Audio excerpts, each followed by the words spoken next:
Well, she says the pigs committed suicide. She's right. But why would they throw themselves off? Why would they do that? Did Jesus make them insane or something? Or well, then that means that Jesus is guilty of, what do you call it? Vandalism.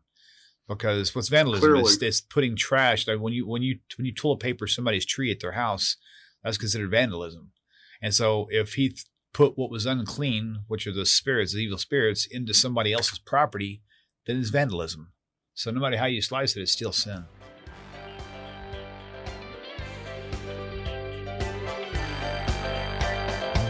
Welcome to TaNaCh Talk. I'm your host, William Hall, broadcasting live out of Kingsland, Texas, USA, with another episode of TNT, the Twisted New Testament, or Judaism and Christianity, a contrast, with our sweet Rabbi Stuart Federow from the Big H, Houston, Texas. Welcome back. Good to be back. Good to have you back. All right. Yes, Larry Beck is the first one here. Very nice. Good deal. Okay, so this was, let me get our first things up. Small talks out of the way. Nice hat, by the way. Where'd you get that? I got it from you a long time ago. You still have these hats? I do, but yeah, and they still work fine. Except the website has changed. The website name is officially changed. It's all good. TaNaCh Talk. Yeah, I was thinking. I just want to see. I always thought it was William. I always thought it was hysterically funny when you would say it was the only spelling left. I just think that was a riot. What's really cool is, at least on my browser, when I type TaNaCh Talk in the way I used to spell it, TeNaK, in the search bar, it still pulls up TaNaCh Talk also as an option to choose from. So that's kind of cool. Right. Nice. All right, very good. So as we move right on into tonight's topic, let me get it all. I'm trying to put our names up here so people know who we are. If they tune in for the first time, welcome to the channel.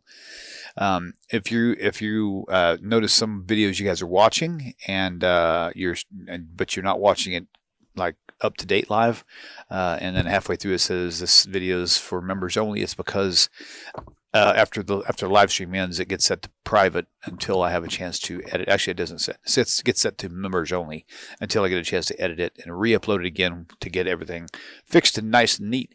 And so if you don't want to have to wait for that, then you can join the channel for $5 a month, as not subscribe, but join the channel and it has to be done through YouTube. It can't be done through me. And you can have unedited, immediate access to everything. It's got like kind of an early access perk with no ads or anything. So, and you can see everything in its uncut original form. So there is that you can go with. Okay, so that being said, Rabbi, let me get this paused here and get this audio file right here. All right, here we go. Question for you, sir. Can you point out any instance anywhere in the New Testament where Jesus Christ committed sin? Thank you. All right, there you go. Hence the name or the title of our show. Was Jesus sinless? Okay, so was Jesus sinless? Like I was saying, they want to have their cake and eat it too. They want to say all men are sinners, men sin, people sin, we're all sinners, it's a broken world, broken. And then they want to say that Jesus was a human. Okay, but then they want to say that Jesus, the human, was also God. It's circular reasoning. Jesus didn't sin because Jesus was God.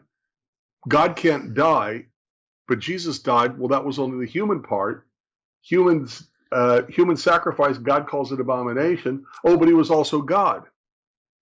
It's circular reasoning. And that's what they're doing here. They're saying that Jesus was completely human, and then they'll say, oh, but he never sinned. But if all men sin, then that has to include Jesus, because Jesus was a human. So to me, it's very strange how they do that. It's circular reasoning, and it's having your cake and eating it too. Okay. All right. But he asked first of all, in his question, he called Jesus the Christ, which is automatically Christian. So he's a devoted Christian.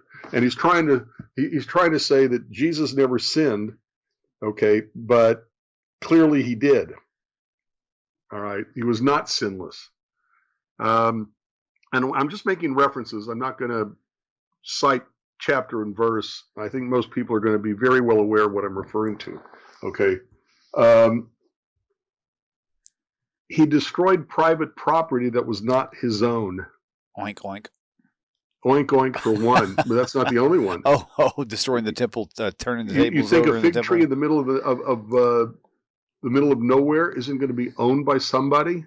That's true too, and well, actually, maybe not. But the temple tables and the tables in the temple will belong to the temple, and you can flip Yes. those and So damage those. he was cruel to animals. Yeah. He destroyed private property, and nowhere in the text does he say he did anything for the owners. Right. Okay. He enticed other people to sin, which makes him a sinner too. Do tell. So,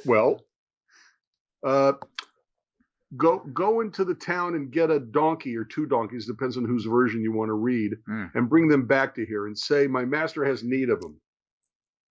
I don't think it says anything about returning the donkeys to the owners once they were finished being used. Okay. He killed a fruit tree. What does our Bible say about trees? When do you need trees the most? You need trees the most when you're making war against a city, and you need the trees for weapons. And it says, when you go against a city, leave the fruit trees alone. Okay. A woman comes to him and says, I need your help. And he won't help her until she proves that she has faith, or until she proves that she has the right faith. Since when is that? And you want to say, well, that's not a sin. Yeah, I kind of think it's a sin to make somebody, you're supposed to just help people when you can. Right. That's true.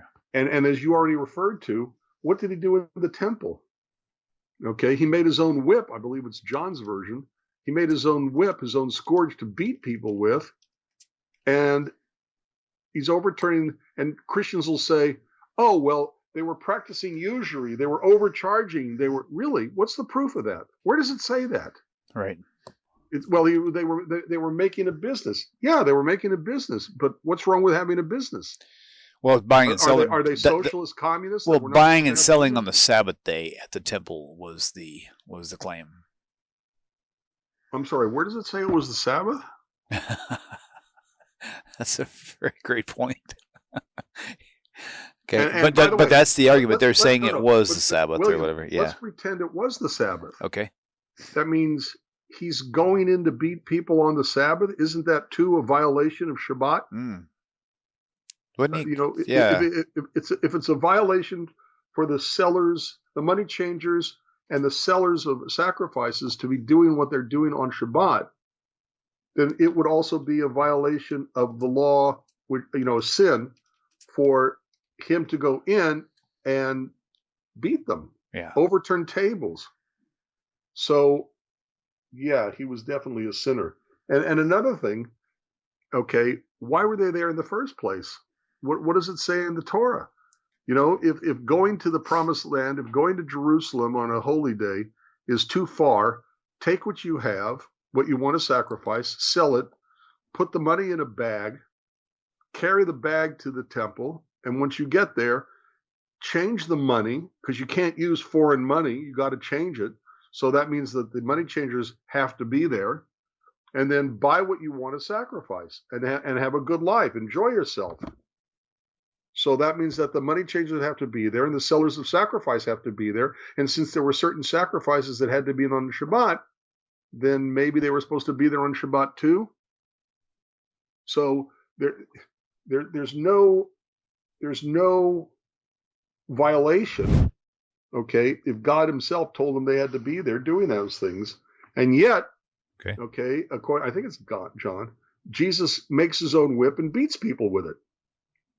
Overturns table and drives out the money changers and the sellers of sacrifice who had to be there according to God. Sounds like a sin to me. Right. Okay. Right. Man comes to him and says, let me follow you. And he says, come and follow me. And he says, well, my dad just died.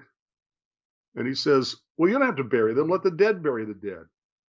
That's not a violation of respect for, Honor your father and your mother. So, yes, Jesus was in fact a sinner. Okay. And these are just simple examples that people are probably well aware of in the story of Jesus, but Christians will rationalize and justify their belief that he didn't sin. I'm setting up. I mean, it's real quick. But yes, Jesus, and again, if Jesus was a human and all humans sin, then why are they upset when people say that Jesus sinned? Okay, so next reference. All right, Rabbi, further thoughts? You can't have it both ways. If Jesus was a human and all humans sinned, then Jesus sinned. And the examples that we've given are pretty clear. You know, he didn't own the pigs. He puts the demons in the pigs and then has them jump off a cliff, which is not a really nice way to die, by the way. Mm. Or actually, it's okay until you hit bottom, until you hit the ground, you know. So, but at any rate, they weren't his pigs. The tree, the fig tree, he cursed simply because it wasn't even a season for figs. So you shouldn't expect to have figs on the tree. And he kills the tree. May nobody ever eat from you again. Okay. And I don't think Jesus was a nice guy. Yeah. Wow. So what is sin? Sin is violating the laws. Violations of the law. That is sin. This is going to lead into our next question, by the way. Okay, what's that? Which Lisa, I believe Lisa for Truth and YouTube has sent in. It says, "How can one be righteous and still sin?" She's probably referring to Jesus in this manner because the whole point is about, was Jesus sinless? How could he be righteous? But right. in general, I think the thing, righteousness and perfect could be a little different, but righteousness has to do with you make a very good point.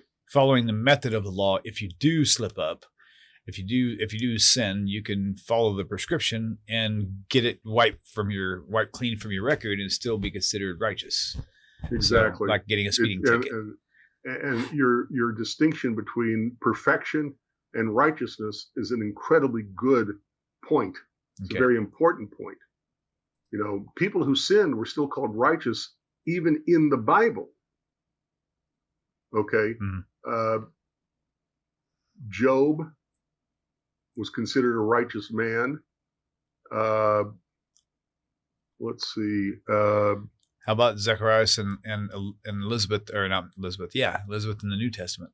Right. Yeah, the New Testament itself. And if Christians believe all human beings sin, they would therefore have been sinners, but they are also called righteous. Right. So perfection isn't the same thing as righteousness.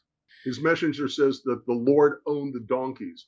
Then why did he have to send people in to go get them? You will find 2 donkeys there, and the Lord has need of them. Not the Lord owns them, so I'm just getting them for them, but the Lord has need of them. No, it does not say that that Jesus owned the donkeys. Right. So, as a matter of fact, I think if I remember correctly, which I may not, but I think that's the first time Jesus entered into Jerusalem. Right. And so it's the first time he didn't own them. So MG 8:20 p.m. Can one sin in his or her heart? I'm kind of curious where you're going with your questions, but ideally, you can meditate on something sinful, and really build up a desire or lust instead of just being tempted is not sinful, But if you invest your energy into creating this video in your head or this account in your head, regardless of what it is that's sinful, then that would be sinful for you. By the way, Miriam makes a good point. I don't have the timestamp. That's okay. Just read off what she said. She says the pigs committed suicide. She's right. But why would they throw themselves off? Why would they do that? Did Jesus make them insane or something? Or that means that Jesus is guilty of what do you call it? Vandalism. Because what's vandalism is putting trash. Like when you toilet paper somebody's tree at their house, that's considered vandalism. And so if he put what was unclean, which are the spirits, the evil spirits, into somebody else's property, then it's vandalism. So no matter how you slice it, it's still sin. Yeah. And he didn't own the pigs to begin with, so what Yeah. right did he have to do that? By the way, there's an interesting point that's made by someone. I can't remember who made it. Pretty early in the evening. Let's see. Oh, his messenger at 8:07. After the resurrection, Jews became Christians. Even after the resurrection, they were still Jews. And this raises an interesting point. What was the split? If you believe that the earliest Christians were Jews, eventually Judaism and Christianity and Jews and Christians split apart, where nobody considered the Christians to be Jews anymore. And Jews certainly didn't accept the Christians as Jews anymore. So at what point was the split? And there are different, theologians and historians and, commentators disagree on this.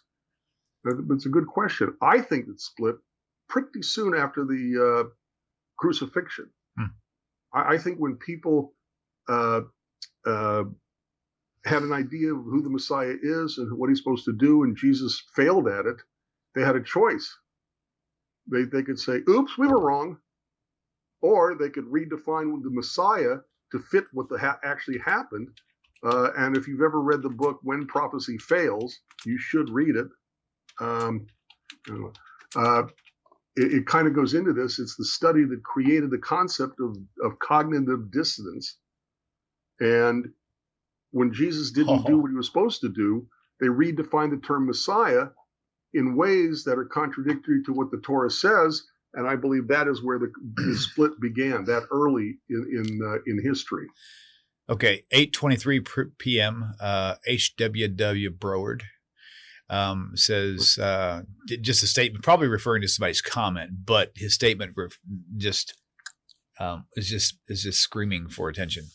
Yes, except Jesus rose from the dead. Yeah. So what happens when you sacrifice a goat or a dove and it comes back to life? What happens? It's not much of a sacrifice. It's not a sacrifice. It's and invalid.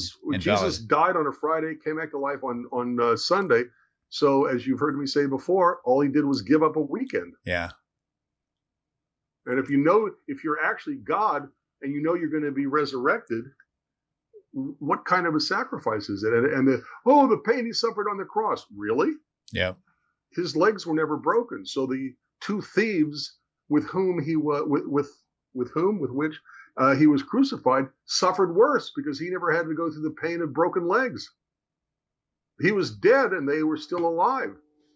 So they suffered longer and they suffered more. Yeah, that's true. So that's true. And by the way, even if Jesus rose from the dead, so did the people that Elijah and Elisha resurrected. Right. Does that make them God? Does that make them the Messiah? Does that make them?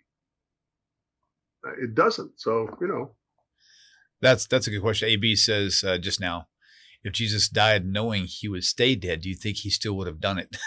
Yeah, good question. That's a great question. Good question. Good question. Good thinking. That's it. Yeah. Very good.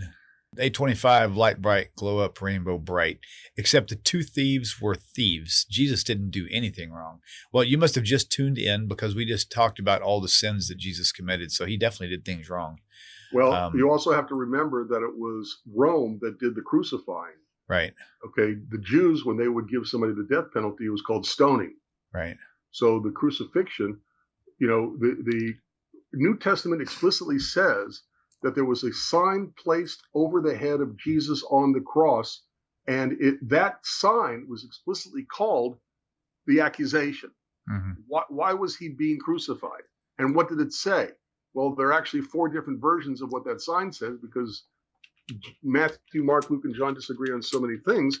But basically it said, this is Jesus Christ, King of the Jews, or this is Jesus, King of the Jews. Okay, or Jesus of Nazareth, King of the Jews. But the point is that why is that an accusation? And the answer is because in the eyes of Rome, if you think this guy is your king, this is what's going to happen to him because your king is supposed to be the emperor in Rome. So they saw him as a insurrectionist. And by the way, according to Tacitus, Josephus, Philo, according to many historians of Rome of the same period, turn back on. crucifixion was explicitly reserved for people trying to overthrow or rebel against Rome. So from the perspective of Rome, who did the crucifying, yeah, they thought he was not so innocent.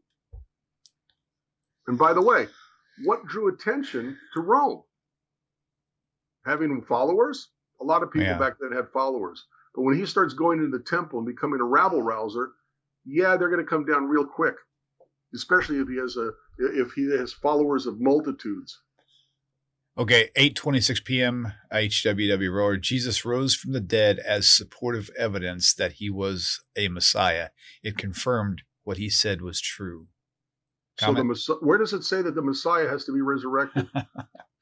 Most of the people that comment in all of our shows, they have not studied TaNaCh. They've not studied what they call the Old Testament. They've only referred to it during their years of church duty and never really studied it. So that's why they're ignorant of those concepts, because they just were never taught them. They kind of hit certain aspects, certain verses here and there, and they do, and preachers build sermons on them. You know, I'm sorry, I do that a lot. I'm sorry, I don't mean to interrupt.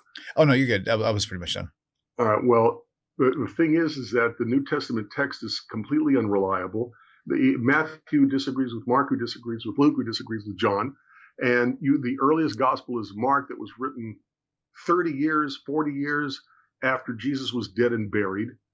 Okay, the stories that disagree with each other were written to prove his messiahship. Christianity has to see those stories as being historically factual. We don't. So yeah. So he goes on to yourself. say, does the Old Testament give you every single prophecy about the Messiah? It just tells you some of it. The thing about it is, everything that it does tell us about the Messiah, Jesus doesn't match any of it. So whether the Hebrew Scriptures tells us every single thing we need to know, or just a handful, Jesus still didn't work because he violated the ones that were actually there. You know. Rhonda Raines at 828 writes, no other, quote, messiahs, end of quote, rose from the dead. Well, he wasn't a messiah. Messiah means anointed. When was he anointed by a priest or a prophet to be royalty or to be anything? And of course, I love that they will say, well, Mary, whichever one with the expensive perfume anointed him. But you have to be anointed by a priest, and they don't pour it on your feet. They pour it on your head. So that was, and you're specifically designated by the point of the oil to be something or do something. Okay, even the rocks that created the altars were anointed, were messiahs. Right. Okay, but Jesus was not a messiah; he was an anointed. And where does it say messiahs are supposed to rise from the dead? Right. True. Yep. Very true. And just because a person rises from the dead, as we've already said, doesn't make them a messiah. Okay, light bright, glow up, rainbow bright. I love these names. It says, please tell us what prophecies Jesus didn't fulfill. He will command peace to the nations. I came not to bring peace. I came to bring a sword. I came to set every man against his father, every daughter against her mother, every daughter-in-law against her mother-in-law, and your enemies will be those of your own household. That's funny. I thought Elijah came, according to Malachi, the last paragraph of the entire book, where he says that Elijah the prophet, who precedes the coming of the Messiah, therefore they are kind of on the same side of things, is supposed to bring families together, and Jesus said he came to do the opposite. Right. That's one real quick one, but there's so much more. So Light Bright 831 says, you totally missed the point of his rising from the dead being evidence that all the other things he was saying were true. That's actually not true either, because first of all, if Torah states human sacrifice is forbidden, if Torah states that your sacrifices, they show you that they stay dead, and Jesus violates all this stuff, he can't violate Torah to try to prove to you something else. That's a bunch of Christian damage control. That's what you're saying is really nonsensical. Light Bright, I'm sorry, but you were just taught wrong. Thomas Grammer at 831. When was Melchizedek anointed? Why was he supposed to be anointed? Melchizedek wasn't a Messiah. Remember, he wasn't even Jewish. He was a priest of a non-Jewish nation. Right. Well, I just for some reason I just thought of a scripture reference I would love to just bring up right now. I'm kind of going off memory. Let me make sure I find it first. It's Amos chapter 6. Let me see if I can see if that's right first. Amos 6? Yeah. Is it Amos 6 or Amos 3? Man, I can't remember now. I'm not clear on where you're going, so. It's nothing. Hold on. 3:6. Should be. Oh, it's Amos 3:7. This is very important because it says, "Surely the Lord God will do nothing until he reveals his secrets unto his servants, the prophets first." So why didn't he tell his prophets about Jesus? And don't tell me you're quoting Isaiah 53. That's like that proves Jesus is not the Messiah.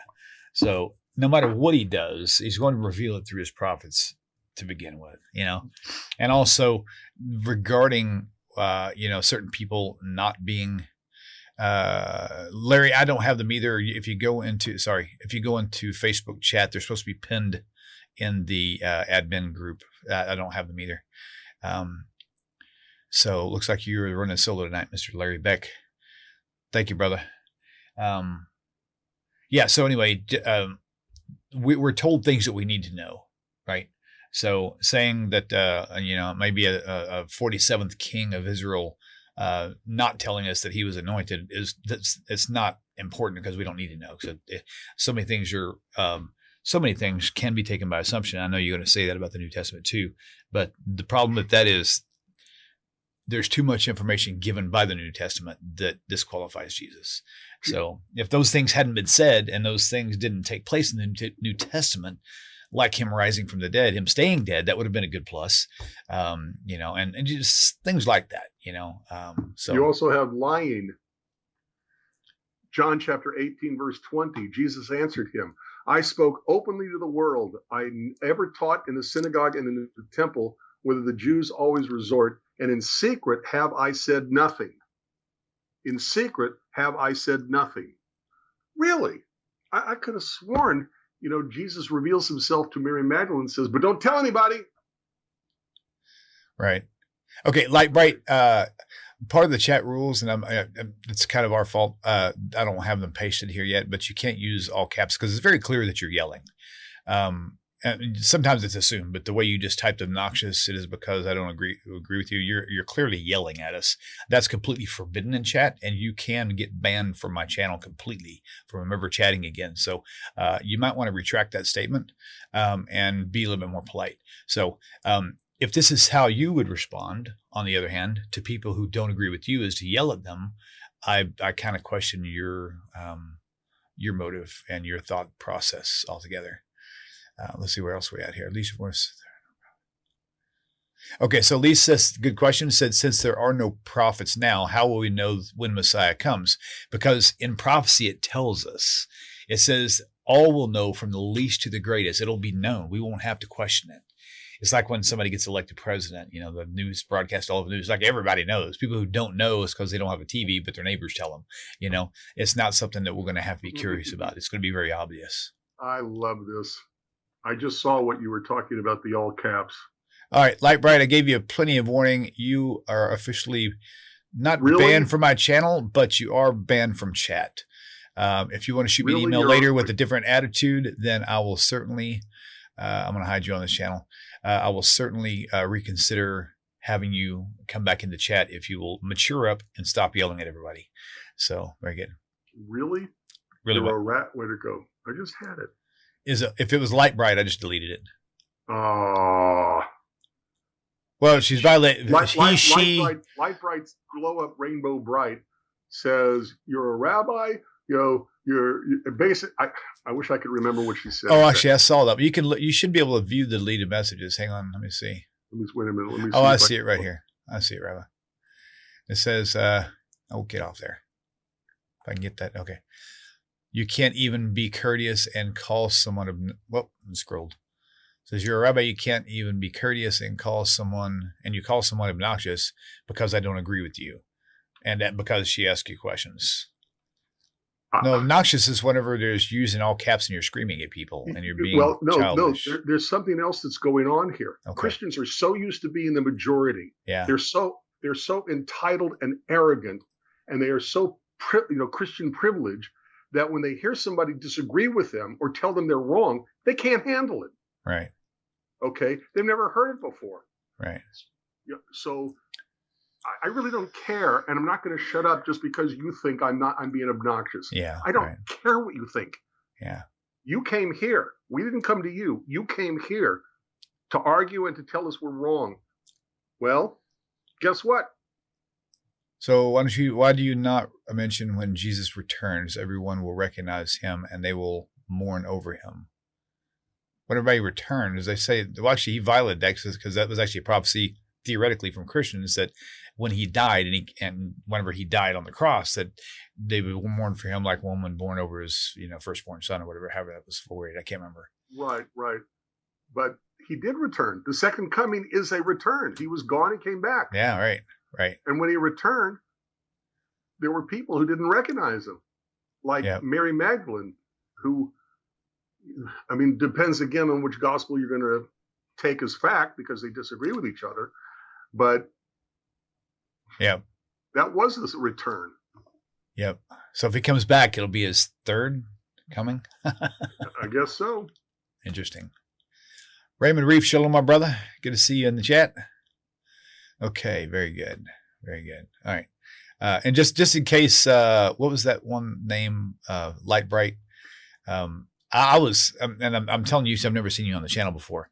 I was raised Christian. My dad was a Baptist preacher for years, and he turned Messianic. My grandfather, his whole adult life was a Baptist preacher. My Uncle John, his whole adult life, Baptist minister. So I know Christian theology. I was taught it. I taught it.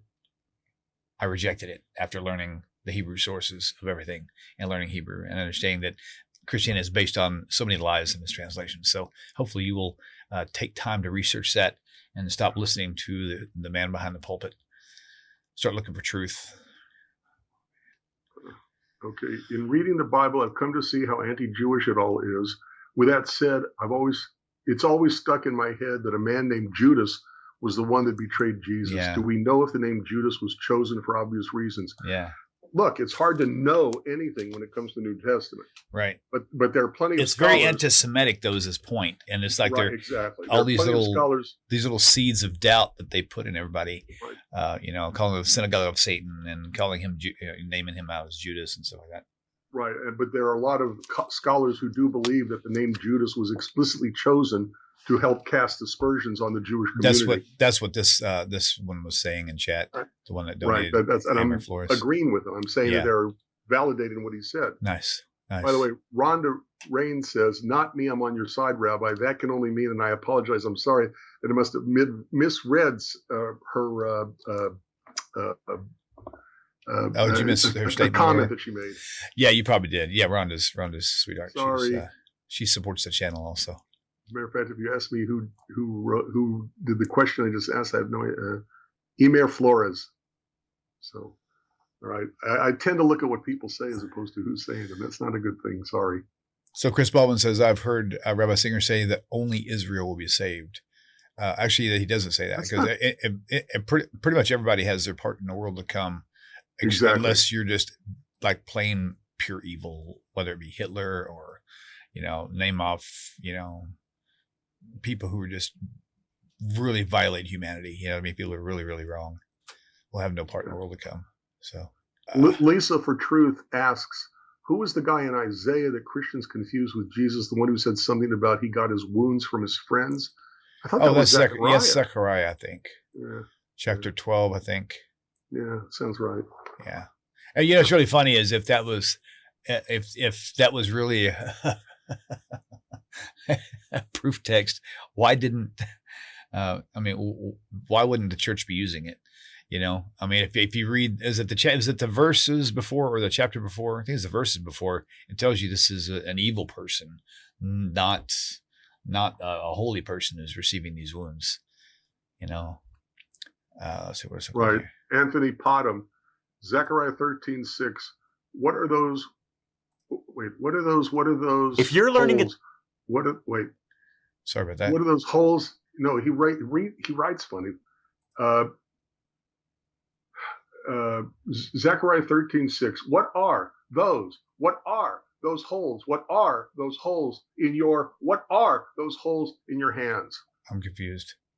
So am I. he's trying to quote it. I'm not sure why he was repeating himself, but the point is that look and see whose holes they were. They were a false Messiah who was attacked by his own family members because he was a false Messiah. Right. So That's if you want to say that's Jesus, fine by me. Razel, the Messianic movement. This is 842.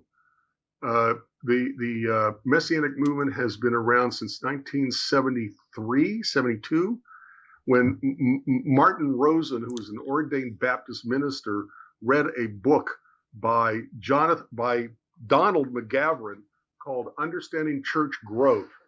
And he posits the idea that you have to understand your target audience that you're trying to convert and make them feel like they're not leaving their group by becoming Christians. So Martin Rosen took it to heart, changed his name to Moshe Rosen to make him sound more Jewish, got rid of all the Christian symbolism in his office, in his chapel or whatever you want to call it, in San Francisco.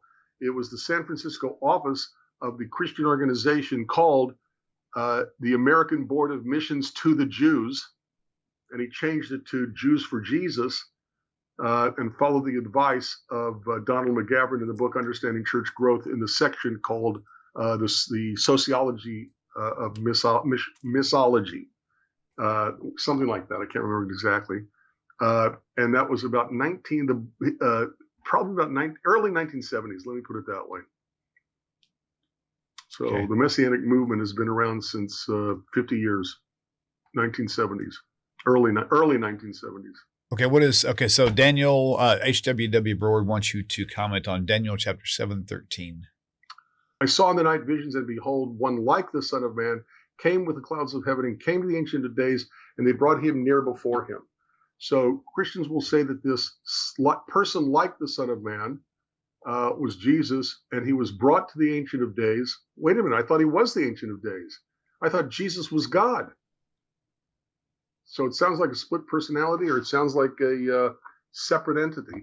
Yeah. And there was given him dominion and glory and a kingdom that all people, nations, and languages should serve him. His dominion is an everlasting dominion which shall not pass away, and his kingdom that which shall not be destroyed. Wait a minute.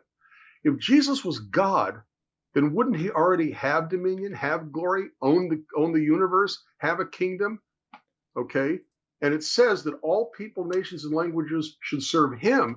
But Jesus explicitly said that he came not to serve others, but rather he came not to be served, but to serve others, which is contradicting what it says in Daniel 7:14. That all people, nations, and languages should serve him. He came not to be served by the people, the nations, and languages, but rather to serve them. That contradicts Daniel 7:14. So seems like Daniel 7:13-14 creates a lot more problems than solutions.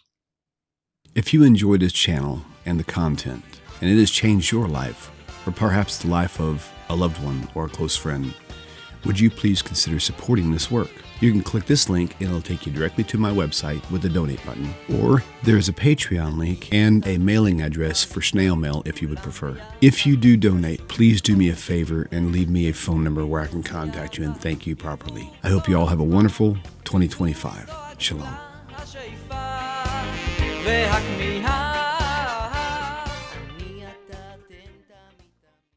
Anything else? Messiah shall be called the four-letter name for God, our righteousness. I'm sorry, where does it say that that's the Messiah is supposed to be called that? I thought that was the son of the prophet. Where does it say it's the Messiah?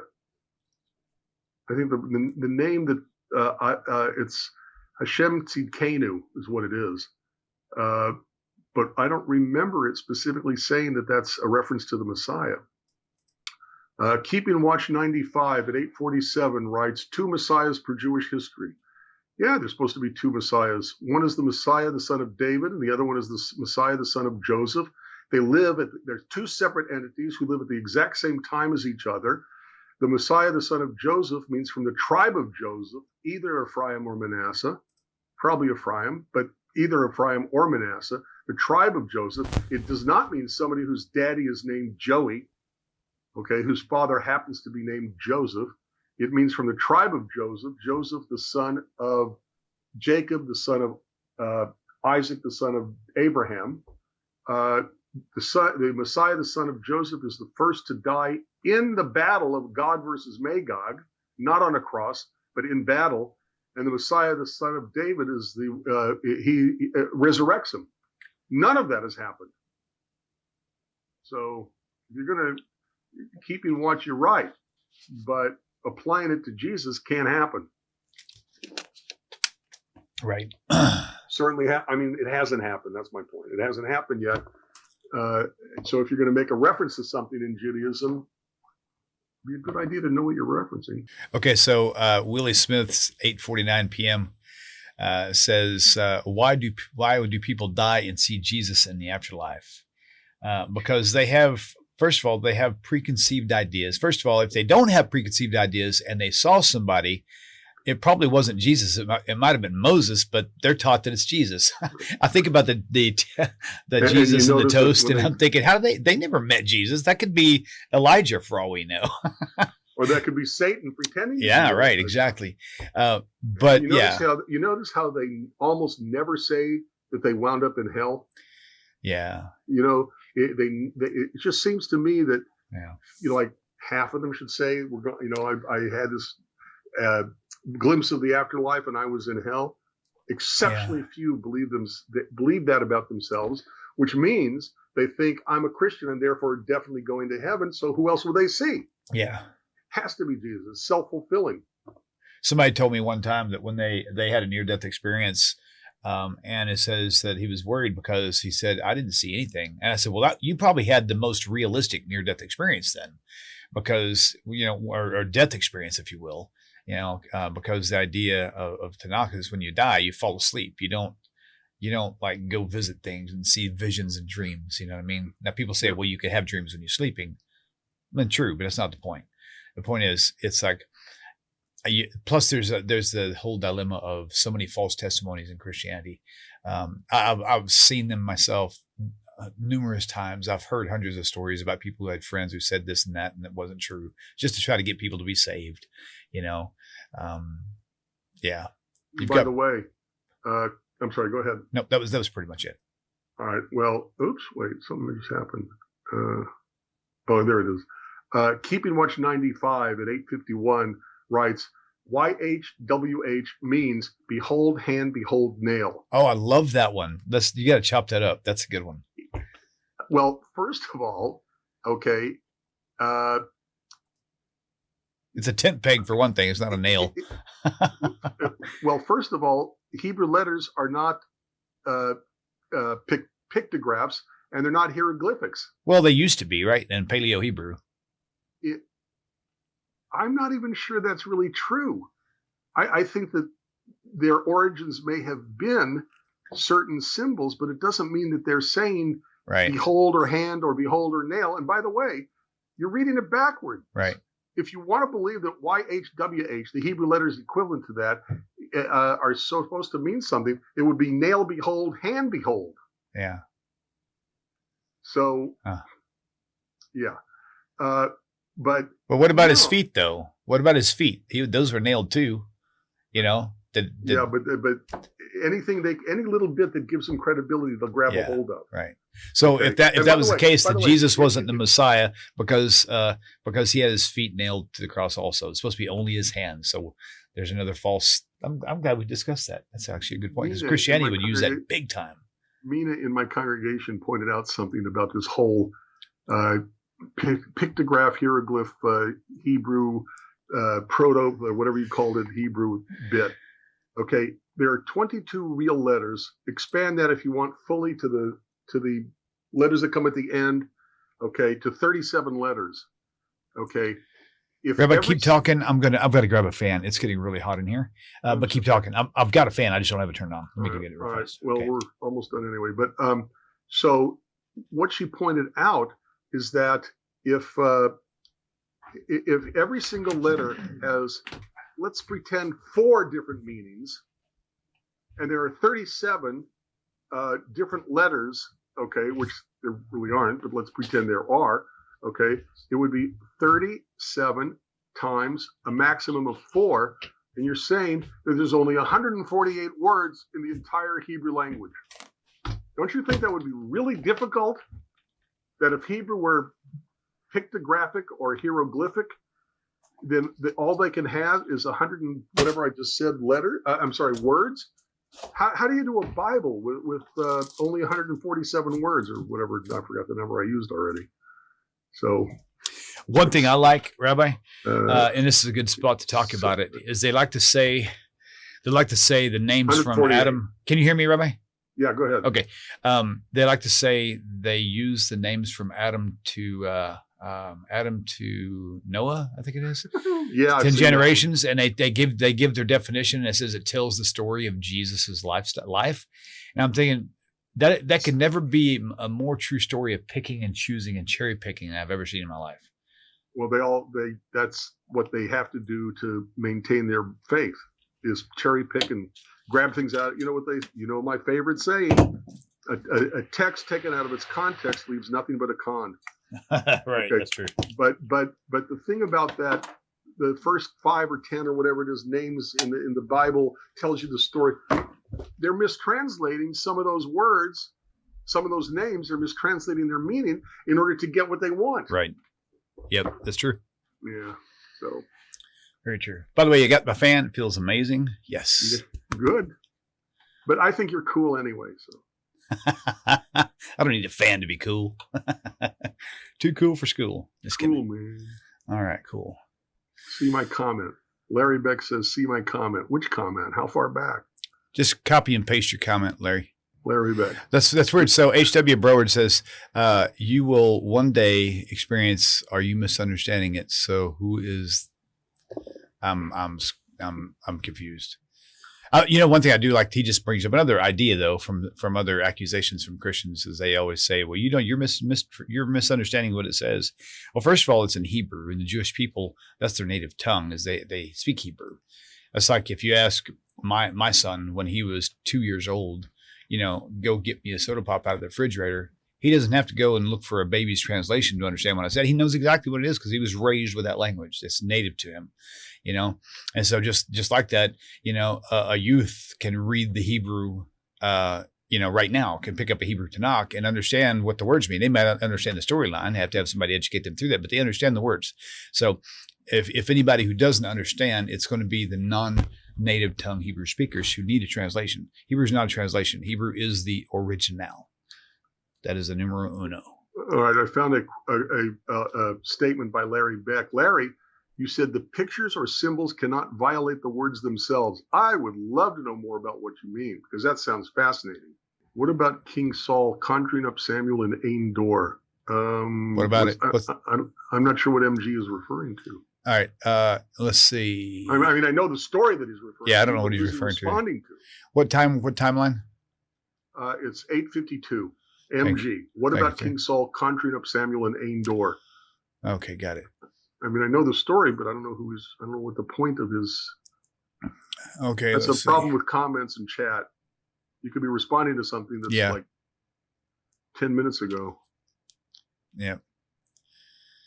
Well, what's really interesting is that's actually an interesting point to something I talked about earlier about not seeing a light at the end of the tunnel, and about how when you die you go to sleep, because it's very clear in that story that says that King Saul actually, upon talking to